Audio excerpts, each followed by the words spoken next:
Well, Brad and Joe, consider yourself invited to join us anytime you want to come on the program. At least when I'm hosting, you're certainly welcome. What are the stories that they told? Well, Brad was talking about an Aerosmith album they were doing in New York City, and there was some form of lunar eclipse or something going on, and took a break, and Brad went up on the roof. I'm not sure if it was everybody in Aerosmith, but to check out what was going on with the moon, and he said out of the sky, very low to the horizon, coming very low over the building, was a very large triangle-shaped craft that made no noise, and it was so close he could see a red stripe down the side of it. And it kind of went off, and it started doing circular movements, and a second craft, identical to the first one, joined it. He said they were circling and circling and then shot off straight up into the sky. So for him, that was a rather, I would consider that a pretty close-in thing with this triangular-shaped craft. Another time, he was down on the beach in Virginia Beach, right near where he lives, and he said he was looking out at the ocean, and he saw two lights that looked like stars but slightly larger. They were moving toward him. They came in very close to the shore, and suddenly 2 became 14. And they were dancing around in the sky, and he said they were leaving light trails behind them. And this went on for some time, and then in mass, they all shot up into the sky. So those were 2 experiences he had that quite startled him, and he was quite willing to come forward and talk to me about it. I should mention to the audience that you are not just a student of UFOs and ufology, but you really get into this stuff. You know some of the, as you mentioned, Jacques Vallée, but you know some of the leading lights in the field, some of the deepest thinkers in the field, and you really have your fingers on the pulse of a lot of the most foremost researchers, don't you? Yeah, I've been working with Nick Cook, the fellow that wrote, the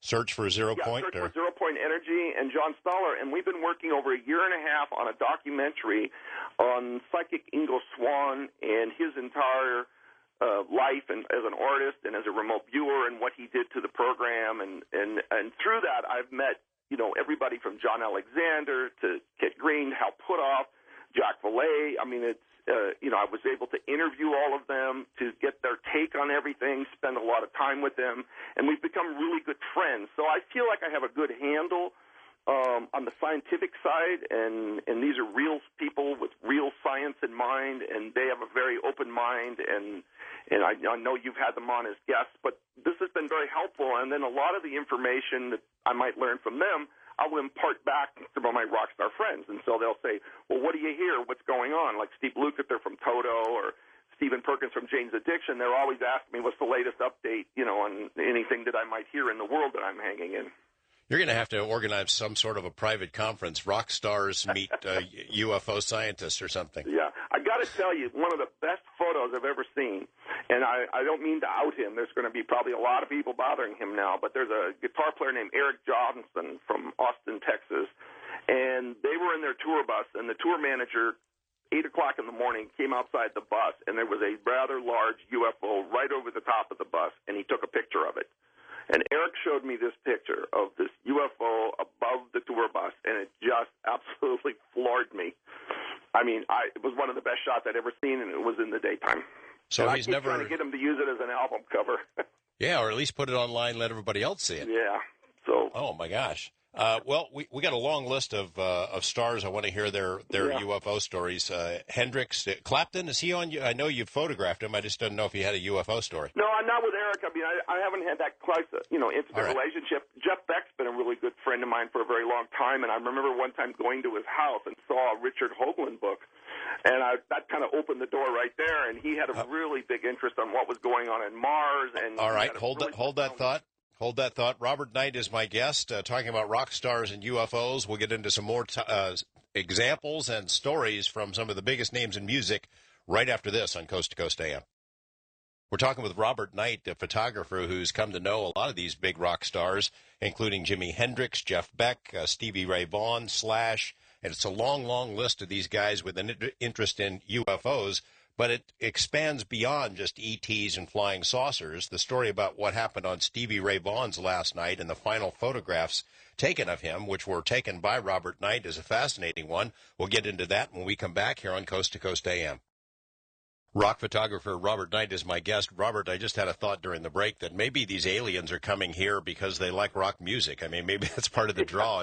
It's one of the resources they don't have back at home, you know, because I do remember we sent Voyager out there with a record that had Chuck Berry on it and other musical selections. I think it's a universal thing, too. I think music is far more universal than any one language. So I think it would be appealing. Tell me the Jimi Hendrix. They had this sort of music dialogue going on there. That's true. That's right. Tell me the Jimi Hendrix story.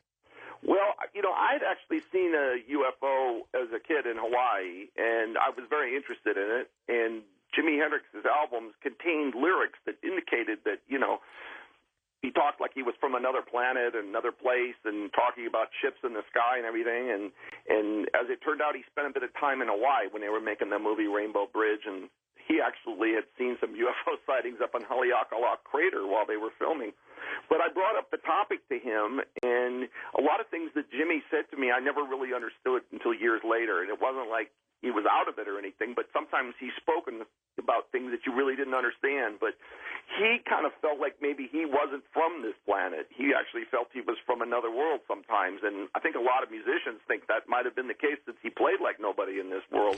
but he had a profound interest in that, and I think it was reflected in his artwork and in the lyrics, and there was such a mystical quality to him. And you know, they were affecting his music, and he definitely was profoundly interested. But at that time, we really didn't know what was going on. There wasn't a lot of data, or at least we didn't have access to it in the 60s because we didn't have the internet and things like that. So I think a lot of people became, you know, we talked amongst ourselves, and it just sort of grew from there. But he definitely was on that path. And you know, and I think that also affected a lot of other people, a lot of other musicians that looked into it as a result of it. You started telling me before the break about Jeff Beck and his interest in it. Does that interest stem from a personal experience? Well, you know, a lot of these guys, I have to be careful, but with Jeff, you know, he started asking me about, you know, Richard Hoagland and what was going on Mars and the moon, and it got us into an interesting topic, but one that I never finished if there was personal experience. And then also, Dave Grohl from the Foo Fighters, Taylor Hawking, his drummer, said, I need to sit down and talk to him. He's a good friend, but, you know, you got a band called Foo Fighters. Yeah. They're on Roswell Records, and they did their debut of the album in Roswell, New Mexico. So you know there's something going on there. You know, I read that Mick Jagger has had a couple of encounters, that David Bowie, that John Lennon, of course, we know about that instance. John Lennon. You know, Peter Frampton, a really good friend of mine. I used to spend a lot of time with Peter when he lived in Los Angeles, and I would come up to his house, and I would tell him what I know, and we would share experiences. There was a guy named Reg Presley that had a band called the Trogs, with Jimi Hendrix. Wild Thing, and he became a very big leader of the UFO community in the UK. I know you. I don't know that you ever spent any time with Lennon, but I know you spent time with Ringo Starr. Did the topic ever come up with him? Well, it was very funny because I knew a very classic Hollywood actor named Stuart Whitman. And Stuart, even though we're not a rock star here, but Stuart was a very big actor at the time in American television with a show called Cimarron Strip. And there was a giant power outage in New York that was very famous. And he ran to the window in his hotel, and there was a UFO right out the window. And they were talking to him in a telepathic manner. And he was, you know, they were talking about ecology, and they were talking about the environment, which at the time was very untrendy. And the next day, Stewart did an interview with the New York Times or somebody, and he brought this up, and it almost single-handedly derailed his career. So he told me that he shared this experience with the Beatles, and that they really liked him. And then, as chance would have it, a few years later, I was doing a photo shoot with Ringo, and I just happened to say, did you ever meet Stuart Whitman? And he, of course, went really, you know, ballistic. This was the Beatles' favorite actor, and he started talking about all of their, you know, movies and everything that they had seen with Stuart Whitman in him. And then that UFO story came up in New York. So I know Ringo had an interest